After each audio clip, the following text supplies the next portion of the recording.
This is a standalone short story that I wrote specifically for this, actually. The name of the story is Killer Kimchi. Gumbay, all 8 men at the table yelled out as they held shot glasses of soju high in the air and then in unison downed the rice liquor in one breathless gulp. It burned William O'Wisp's throat. Will, as he liked to be called, stood out not only because he was the sole Westerner in this crowd of Korean and Chinese businessmen, but also his lanky frame, capped by a mop of blonde curls, stood a foot taller than any of them.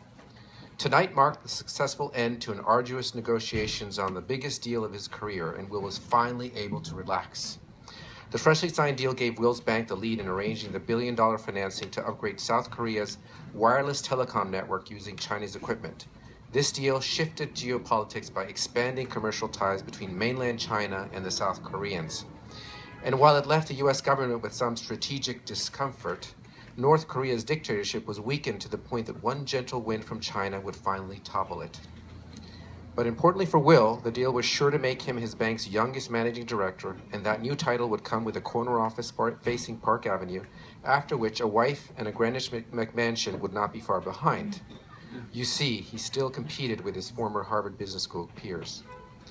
The businessmen had gathered in the private penthouse dining room of Gaonuri Restaurant, located in bustling Koreatown in Manhattan, which is really there, by the way.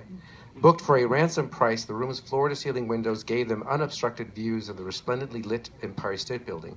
From this perch, anyone felt like they'd reached the top of the world, and certainly this evening, Will was absolutely convinced of it.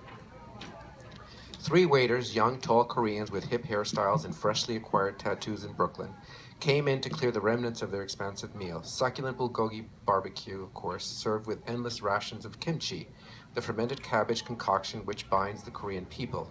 Every Korean grows up eating kimchi, yet each develops their own taste for what they consider to be the best kimchi.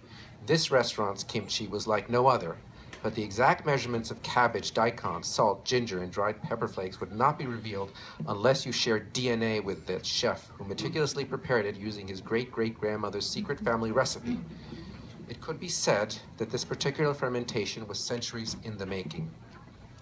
Regardless of lineage, Will was not keen on this or any other kimchi. Nonetheless, for the sake of his large fee-paying guest, he willingly slugged each mouthful down with equal shots of soju.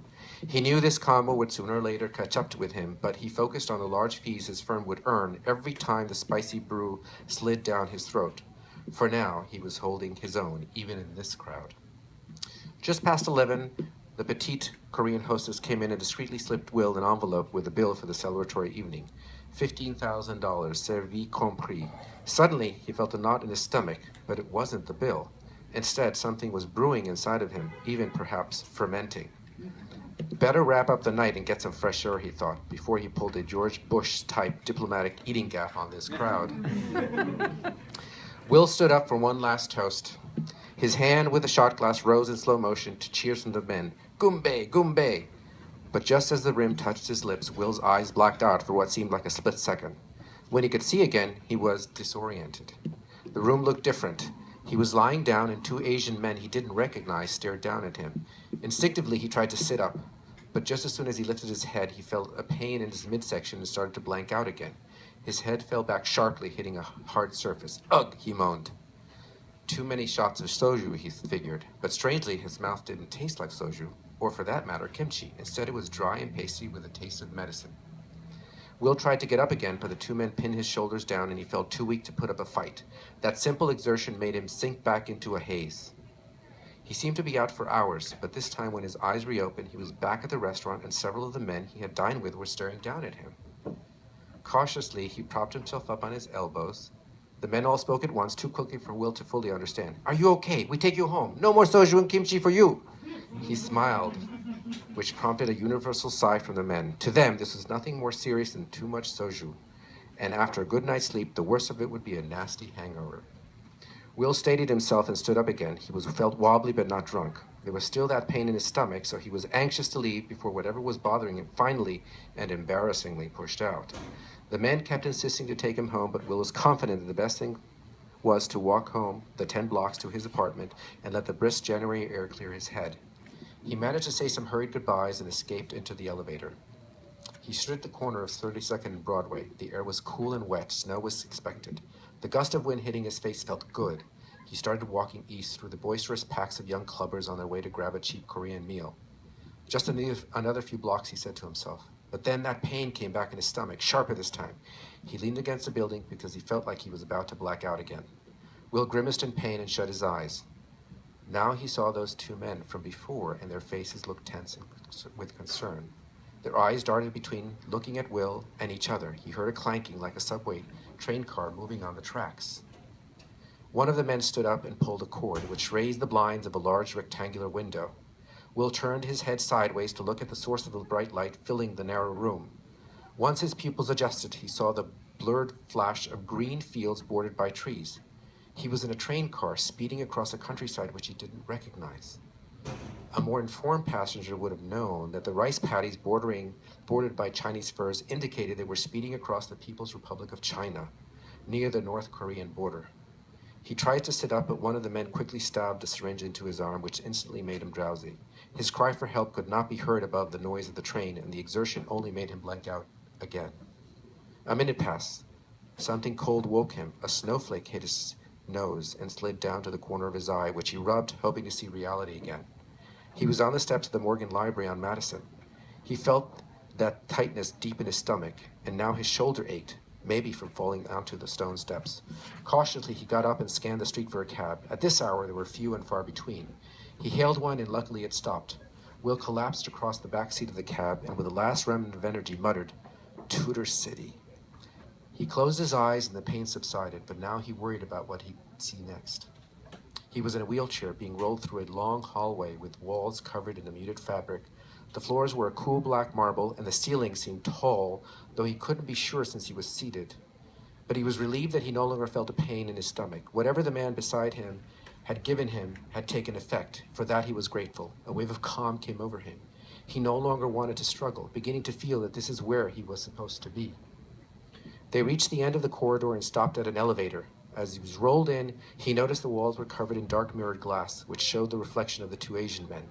Both men gave him reassuring glances and hoped he would be able to flawlessly execute the plan they had been handed. Their very lives depended on it. He turned toward the glass to look for his own reflection. His heart beat faster, and a thumping sound reverberated in his head. He didn't see himself, only the two men. And in the wheelchair, there was an Asian man with short-cropped jet black hair instead of blonde curls. His blue pupils were now black, staring out in panic from almond-shaped eyes. His breathing became more strained with every passing second, and no matter how he tried, he couldn't get enough oxygen. The reflection now showed the two men trying to revive the man collapsed in the chair. He woke to the cab driver screaming the fare at him. "Hey, bud, you owe me $8.75. That's what the meter says. Geez, you frigging Wall Street jerks trying to stiff a fare." He straightened himself up, but was unsure of his surroundings. He couldn't understand the language this man was yelling at him in. He managed to open the door and fall out onto the hard pavement. He looked at the yellow cab. He'd never seen a vehicle like this. Where he came from, there were no such things. The cabbie was halfway out of the driver's side door, continuing to yell at him. While the pain in his stomach had not subsided, he was confused by his surroundings. He stood up and saw the driver headed towards him, waving his arms, his face red from anger. Sensing danger, his legs raced him away from the scene, all the while dodging traffic, pedestrians, and dog on leashes. A stark contrast to the meager reality of his village in the upper province of North Korea. He was convinced that this place, with these structures touching the sky and people of all different colors and in sizes far larger than he was used to seeing, was a hallucination brought on by weeks of constant hunger in the midst of his village's latest bout with starvation. This is not where he belonged, and he knew that this mirage would disappear as soon as he closed his eyes, just like before. So he stood against a wall and did just that. By the fragrant smells emanating from a dozen stovetops, he could tell he was once again where he belonged. He was seated at a round table in a corner of a large modern industrial kitchen. Before him were set 10 dishes of the finest food prepared in all of North Korea. Across from him sat the same two men, one the head of personal security for the country's supreme leader, King Jong-un, and the other his personal chef.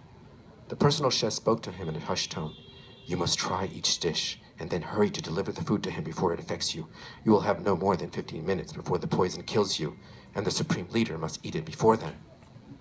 He knew what his job was. He was the newest food taster for each and every morsel that touched the supreme leader's lips. In the brief 3 years of King Jong-un's supremacy, 6 tasters had died in service to him. Pyongyang held many assassination plots, evidently poisoning being a favorite of the small opposing faction, and each unsuccessful plot resulted in another purge in the presidential palace. So for these 2 men, failure would guarantee death for them and their families. "Go ahead, start tasting. Save the kimchi for last. That's the recipe from China," said the head of security with a wry smile.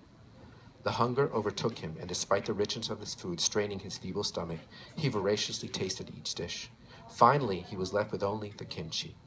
He raised a small amount of the red lacquered cabbage in his chopsticks, bringing it slowly to his lips.